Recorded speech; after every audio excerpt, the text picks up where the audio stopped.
Welcome to Paid Family Leave to Care for an Ill Loved One. This is a training that'll cover what health and social service providers need to know so that they can support family caregivers in getting paid time off from work to care for their family members. This is a part of the Dementia Care Aware's MLP Network YouTube video presentations. This presentation was developed with the input and support of the Dementia Care Aware statewide medical legal partnership network made up of the organizations that you can see below. I'm Katie Wutchiett, a senior staff attorney at Legal Aid at Work.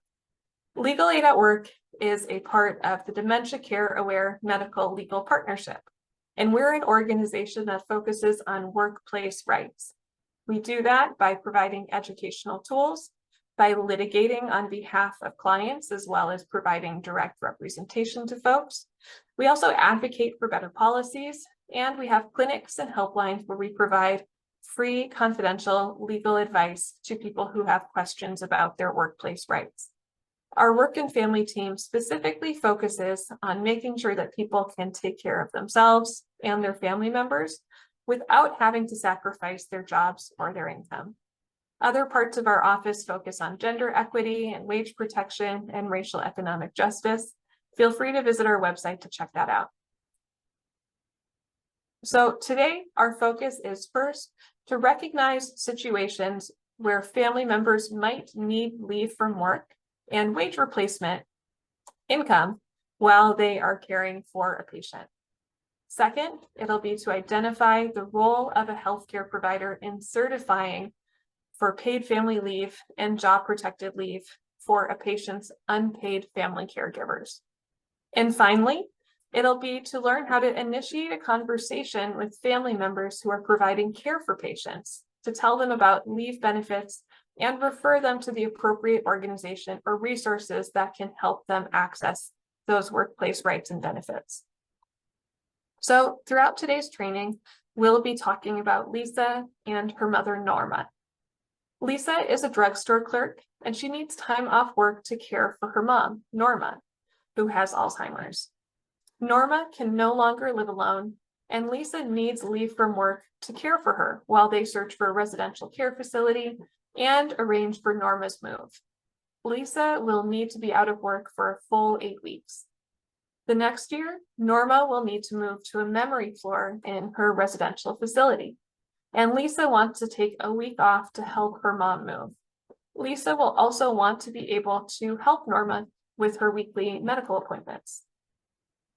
So let's issue spot. What are Lisa's workplace needs? First, while she's out of work, she's going to need to have a way to receive income. Second, she needs to know that she can take time off from work to care for her mother while still being able to return to her job afterwards. So first, we're going to talk about how it is that Lisa can receive that income that she needs. And that's through a program called Paid Family Leave. Paid Family Leave provides 8 weeks of partial wage replacement each year that someone can receive while they're taking time away from work and losing income because they are caring for a seriously ill family member. So basically, it's a way for her to get income while she's caring for her mom. It can also be used to bond with a newly born, adopted, or fostered child, or for certain needs arising from a military family member being deployed overseas. Paid family leave provides 60% of someone's regular weekly income. For those who are especially low wage, it provides 70% of their regular weekly income. It is 60% for most folks, up to a cap of $1,620 per week. That's for the year 2023. It's important to know also that starting in 2025, benefit rates will increase to 90% of income for most workers, meaning that most workers will receive 90% of their regular income when they need to take time away from work to care for their seriously ill family. You can take paid family leave intermittently, so a week here and there. Someone can also receive it if they're working on a reduced schedule. And of course, someone can also just receive all 8 weeks at once. Importantly, citizenship and immigration status do not impact somebody's eligibility. Undocumented workers can also be eligible for paid family leave. So let's go through who is eligible. So first, somebody must have earned income and paid into the state disability insurance fund in the last about 5 to 18 months before their claim starts. Someone can find out if they've paid into the fund by looking at their pay stub and seeing if there's something along the lines of CASDI or CADI and a deduction on their pay stub. Additionally, they must be losing wages because of the fact that they are taking care of a seriously ill family member. So that leads us to the second question. What is it that counts as care? So care means to help someone with eating, self-care, medical needs, transportation, or emotional support. So it's a pretty broad array of ways to provide care for somebody. It doesn't just mean medical care. Additionally, care includes planning for future care or providing relief for other caregivers. So that leads us to the question of what counts as a serious health condition. And that's a physical or mental condition, impairment, injury, or illness that involves continuing treatment by a healthcare provider or inpatient care. So some examples of serious health conditions include dementia and cancer. And then finally, we have to know who it is that counts as family.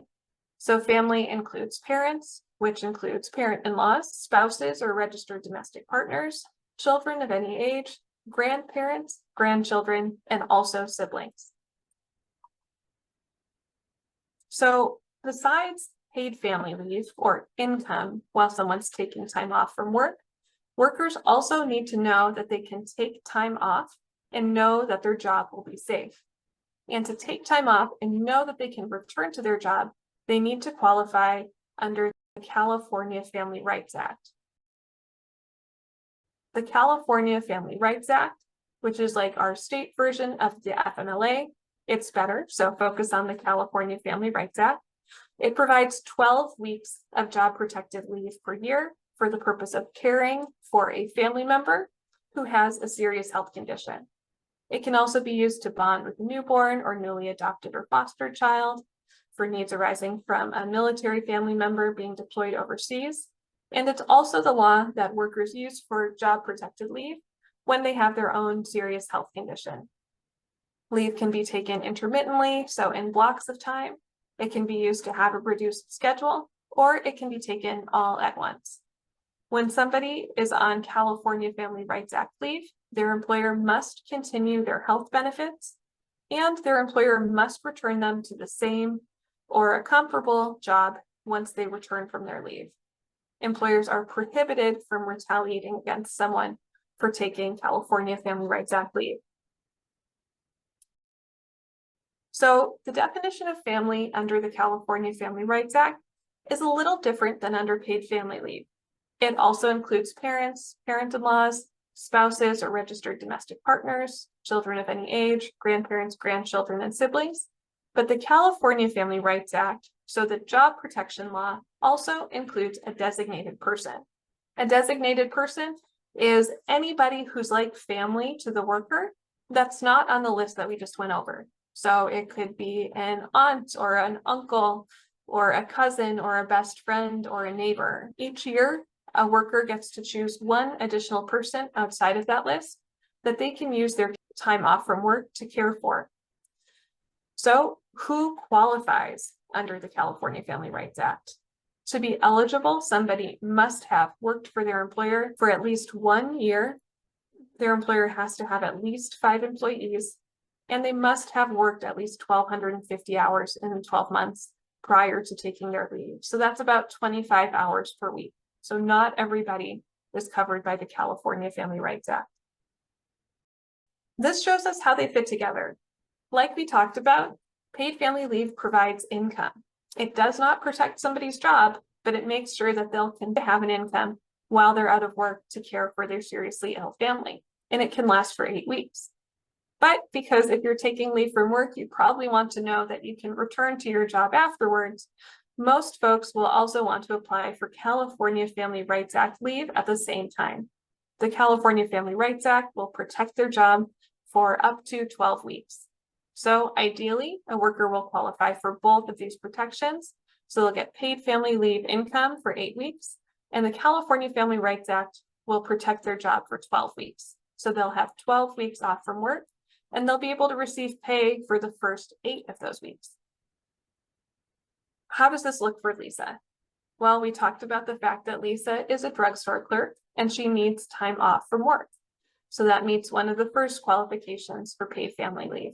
We know she's taking time off work to provide care, and that's for her mom. We also know that her mom, Norma, has Alzheimer's, a serious health condition. So based on that, we know that Lisa might qualify for paid family leave. She's taking time away from work and losing income, and she's providing care for a seriously ill family member. She'll qualify if she paid into SDI for the last 5 to 18 months before she starts her leave from work. What about California Family Rights Act job protection? Lisa might qualify for that too, based on what we know. So we know she's caring for a seriously ill family member. So that's a reason that you can take California Family Rights Act leave. And she'll qualify if she has worked for the drugstore for at least a year, has it worked at least 1,250 hours in that past year, so about 25 hours per week, and the drugstore has at least 5 employees. So what is it that Lisa needs to do to make sure that she receives income and her job is safe? Well, first, she'll need to give her employer advance notice that she needs leave to care for her seriously ill mother.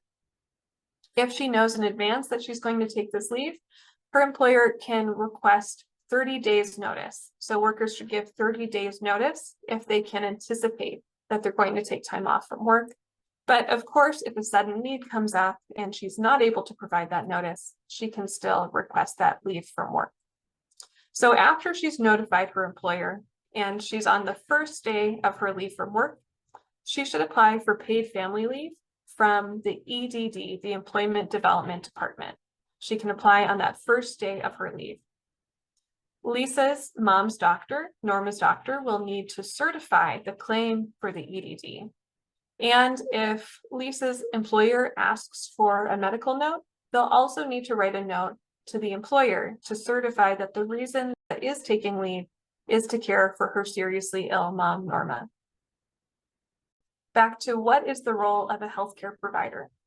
First, a healthcare provider or social worker is in a position to ask the family caregiver if they're concerned about or want information about pay and leave from work so that they can care for the patient. That provider can also offer the caregiver a handout on paid family and medical leave so that member can understand what their rights are. Second, upon request, so once the family member makes this request, a provider can complete a certification for California Family Rights Act leave that the employee will give to their employer, stating that the patient has a serious health condition and requires the caregiver's care. In that certification that's given to the employer, the healthcare provider should not include the diagnosis. There's no need to include the diagnosis. Third, when the family member requests, the healthcare provider can complete the certification for paid family leave from the EDD, documenting the same information, that the patient has a serious health condition and requires the caregiver's care. The diagnosis will be required in the certification, but this certification will be sent to the EDD and not sent to the employer. And then finally, a healthcare provider can also refer somebody to Legal Aid at Work's free helpline if the person has questions or concerns about paid family and medical leave. Healthcare providers are also welcome to call us for technical assistance. Feel free to visit Legal Aid at Work's website. We have fact sheets, guides, and technical assistance, and we can also offer confidential advice in multiple languages statewide. We have a free work and family helpline. The number is 800-880-8047. And anybody across the state who's a family caregiver or a healthcare provider or other support provider for family caregivers can call for free confidential advice. When they call, they'll listen to a voicemail message and leave a message. And then somebody from my team, a legal advocate or an attorney, will call them back generally in about 2 to 3 business days. On that call, they can help talk about what somebody's workplace rights are and also tips and tricks for how they can interact with their employer to make sure that they can get the leave that they need. And also if issues come up when they apply for paid family leave from the EDD. Sometimes we're able to represent folks as well.